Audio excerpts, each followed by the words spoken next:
Hi friends, welcome to my channel. ನನ್ನ ಹಸಿರು ಮನೆ ಬ್ಲಾಗ್ ಚಾನಲನ್ನು ಪ್ಲೀಸ್ ಸಬ್ಸ್ಕ್ರೈಬ್ ಮಾಡಿ, ಶೇರ್ ಮಾಡಿ, ಲೈಕ್ ಮಾಡಿ. ಇವತ್ತು ಒಂದು ಸ್ವಲ್ಪ ಚಿಕನ್ ಇದೆ, ಅದರಿಂದ ಒಂದು ಬೆಳ್ಳುಳ್ಳಿ ಕಬಾಬ್ ಮಾಡುವ.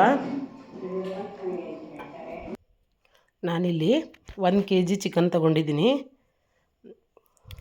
ಇದಕ್ಕೆ ಚೆನ್ನಾಗಿ ಕ್ಲೀನ್ ಮಾಡಿ ತೊಳ್ಕೊಂಡು 1 ಚಮಚ ಉಪ್ಪು, ಒಂದು ಅರ್ಧ ಚಮಚ ಅರಿಶಿನ ಪುಡಿ, 1 ಚಮಚ ಆಗುವಷ್ಟು ಎಣ್ಣೆ, ಇಷ್ಟನ್ನು ಹಾಕಿ ಚೆನ್ನಾಗಿ ಮಿಕ್ಸ್ ಮಾಡಿ ಇಟ್ಕೊಳ್ಳುವ.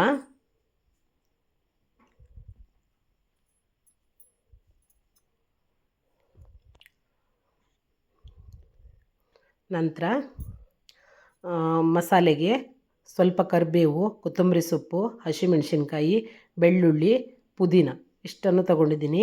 ಎಲ್ಲ ಒಂದೊಂದು ಹಿಡಿಯಾಗುವಷ್ಟು ತಗೊಂಡಿದ್ದೀನಿ. ಬೆಳ್ಳುಳ್ಳಿ ಸ್ವಲ್ಪ ಜಾಸ್ತಿನೇ ತಗೊಂಡಿದ್ದೀನಿ.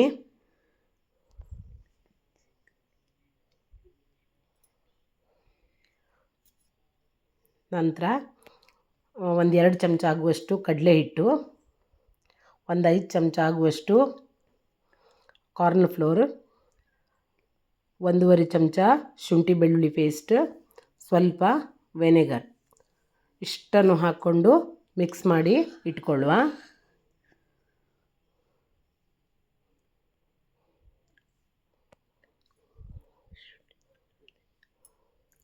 ನಂತರ ಈಚೆ ಕಡೆ ಮಸಾಲೆನ ರೆಡಿ ಮಾಡ್ಕೊಂಡು ತೊಗೊಂಡು ಬರೋಣ. ಇವೆಲ್ಲ ಮಿಕ್ಸ್ ಮಾಡಿ ಸ್ವಲ್ಪನೂ ನೀರು ಹಾಕೋಂಗಿಲ್ಲ, ಮೊಸರು ಹಾಕಿ ರುಬ್ಕೊಂಡು ತೊಗೊಂಡು ಬರುವ.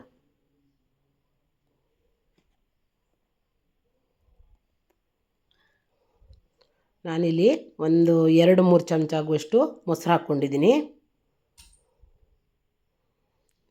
ನಂತರ ಪೇಸ್ಟ್ ಮಾಡಿ ತೊಗೊಂಡು ಬಂದಿದ್ದೀನಿ ನೋಡಿ.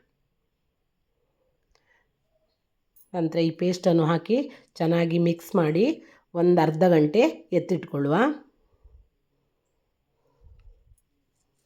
ನಂತರ ಒಂದು 10 ಎಸಳು ಕರಿಬೇವಿನ ಎಲೆ ಹಾಕ್ಕೊಂಡು ಮತ್ತೆ ಚೆನ್ನಾಗಿ ಮಿಕ್ಸ್ ಮಾಡಿಕೊಳ್ಳುವ.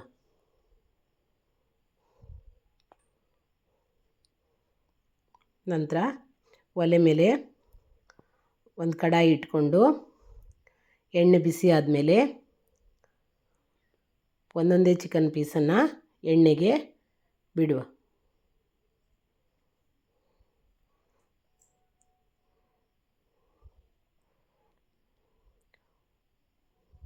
ಒಂದು ಸ್ವಲ್ಪನೂ ಮಸಾಲೆ ಬಿಟ್ಕೊಳ್ಳೋದಿಲ್ಲ ಇದರಲ್ಲಿ. ನಾನಿದರಲ್ಲಿ ಮೊಟ್ಟೆನ ಸೇರಿಸಿಲ್ಲ, ಯಾಕಂದರೆ ಸ್ವಲ್ಪ 2 ಚಮಚ ಕಡಲೆ ಹಿಟ್ಟು ಹಾಕಿದ್ದೀನಿ, ಹಾಗಾಗಿ ಮೊಟ್ಟೆ ಸೇರಿಸ್ಕೊಂಡಿಲ್ಲ. ನೋಡಿ ಎಷ್ಟು ಚೆನ್ನಾಗಿ ಬಂದಿದೆ ಕಬಾಬ್.